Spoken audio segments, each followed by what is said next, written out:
여러분 반갑습니다. 서목사의 말씀 창고의 서목사입니다. 오늘도 함께 말씀을 나누는 여러분들을 사랑하고 축복합니다. 좋아요와 구독을 눌러주세요. 여러분과 함께 더 많은 말씀들을 나누기 원합니다. 오늘은 데살로니가후서 3장 6절에서 18절 말씀입니다. 오늘은 데살로니가 후서의 마지막 내용을 다루고 있습니다.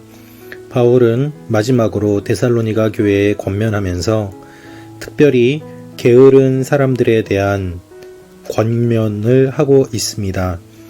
그들을 경계하라고 이야기하며 게으른 사람들은 열심히 일을 해야 한다고 이야기하고 있는 것입니다.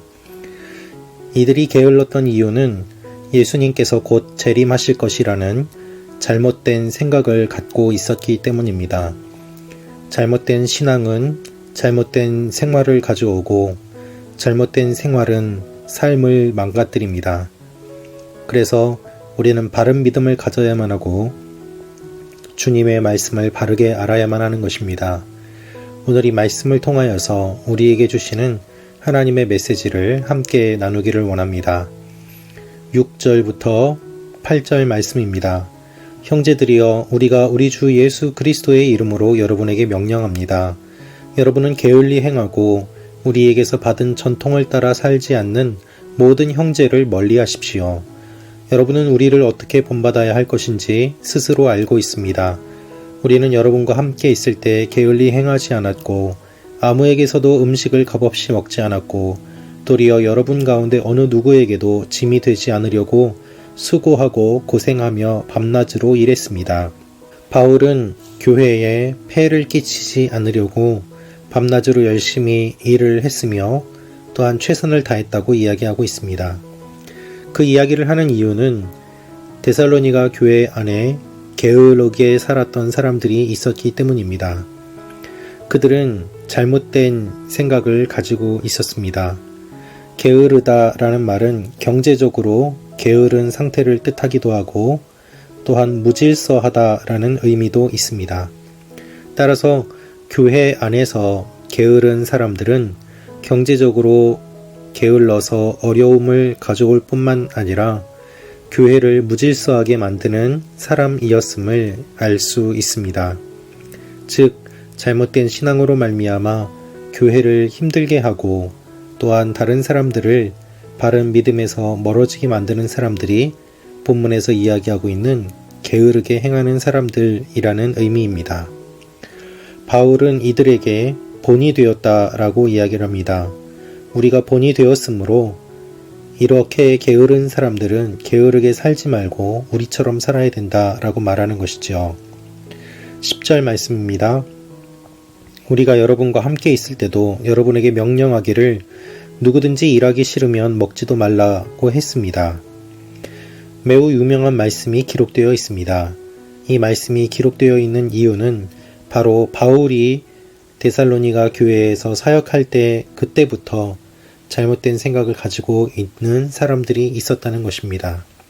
그래서 열심히 일을 하고 주님께서 언제 오실지 모르지만 그날을 기대하며 설레임으로 자신에게 주어진 일에 최선을 다해야 됨을 이야기하고 있습니다. 그런데 바울이 떠나간 이후에 바울에게 들려온 소리는 게으르게 지내는 사람들이 점점 많아졌다는 것입니다. 11절입니다. 내가 들으니 여러분 가운데 몇몇 사람들이 게을리 행하고 아무 일도 하지 않고 참견이나 한다고 합니다.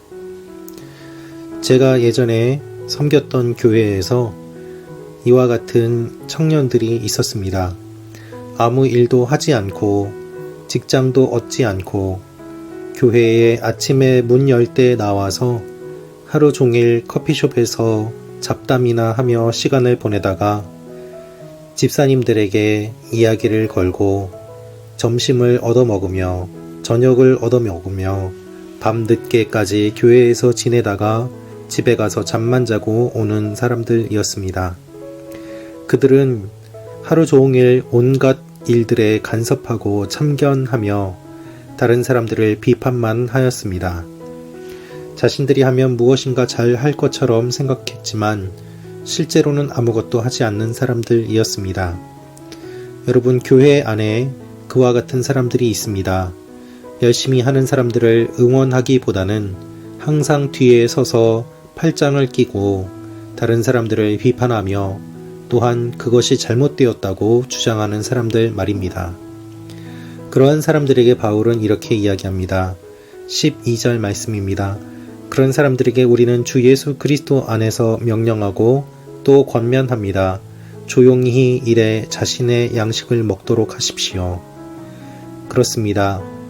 하나님께서 주신 것들을 기억하며 열심히 일을 하고 자신에게 해야 될 일들을 감당할 때에 공동체가 바르게 설 수 있습니다. 그것이 바울이 이야기하는 영적인 원리입니다.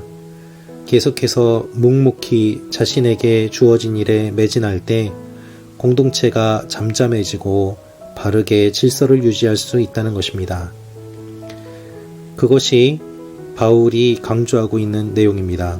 몇 번이나 반복해서 바울은 게으른 자들을 본받지 말라고 이야기하고 있고 또한 게으른 사람들에 대한 이야기를 하고 있습니다. 게으른 사람들을 보며 낙심하는 사람들이 있었고 그렇기 때문에 바울은 이렇게 이야기합니다. 13절부터 15절 말씀입니다. 그러나 형제들이여 선을 행하다가 낙심하지 마십시오. 누구든지 이 편지에서 한 우리의 말을 순종치 않거든 그를 지목해 그와 어울리지 마십시오. 그리하여 그로 부끄러움을 느끼게 하십시오. 그러나 그를 원수처럼 여기지 말고 형제같이 권고하십시오. 교회 안에서 잘못 생각하는 사람들 또한 잘못된 길을 가는 사람들에게 그들과 어울리지 말라고 이야기하고 또 그들로 하여금 부끄러움을 느끼게 하라고 하지만 원수처럼 하지 말고 형제처럼 하라고 이야기합니다. 즉 애정을 품고 선을 행하며 그들에게 최선을 다하여 권면함으로 말미암아 나쁜 길로 가지 않도록 또한 사람들을 나쁜 길로 인도하지 않도록 주의해야 한다는 것입니다. 교회 안에 성도들을 어떻게 대해야 할까요? 잘못된 것은 분명히 이야기해야 하지만 또한 그렇다고 해서 원수처럼 대해서도 안 되는 것입니다. 우리는 천국에서 다 같이 만날 사람들이기 때문입니다. 바울은 그것을 전제로 하고 이야기합니다. 그래서 모든 사람들에게 평강이 임하기를 기도합니다. 여러분, 교회 안에는 다양한 사람들이 있습니다. 그 사람들을 우리가 어떻게 대할 수 있을까요? 우리가 대하는 기준은 말씀입니다. 바른 믿음으로 말씀 위에 굳게 서서 바른 삶을 삶으로 말미암아 본이 되는 삶, 그것을 통해 잘못 살고 있는 사람들을 깨우치고 하나님의 바른 길로 인도하는 것이 주님이 우리에게 원하시는 것입니다. 오늘도 우리에게 맡겨진 사명을 감당하며 주님 앞에 나아가는 여러분과 제가 되기를 원합니다. 주님의 교회를 굳게 세우고 서로 사랑하며 한 사람도 게으르게 지내며 믿음에서 벗어나는 일이 없도록 하나님 앞에 함께 나아가는 귀한 일들이 일어나기를 원합니다. 그리하여 한 공동체, 한 교회를 세우는 여러분과 제가 되기를 원합니다. 기도하겠습니다. 아버지 하나님, 잘못된 믿음을 가지고 살아가는 사람들을 바르게 이끌어가는 저희들이 되게 하여 주옵소서. 주님의 말씀을 바르게 알고 바른 믿음으로 살게 하시며 바른 삶을 삶으로 말미암아 하나님을 모르는 사람들에게 주님의 일들을 전하는 모범이 되는 본이 되는 삶을 살게 하여 주옵소서. 주님 우리를 사용하여 주옵소서. 예수님의 이름으로 기도합니다. 아멘.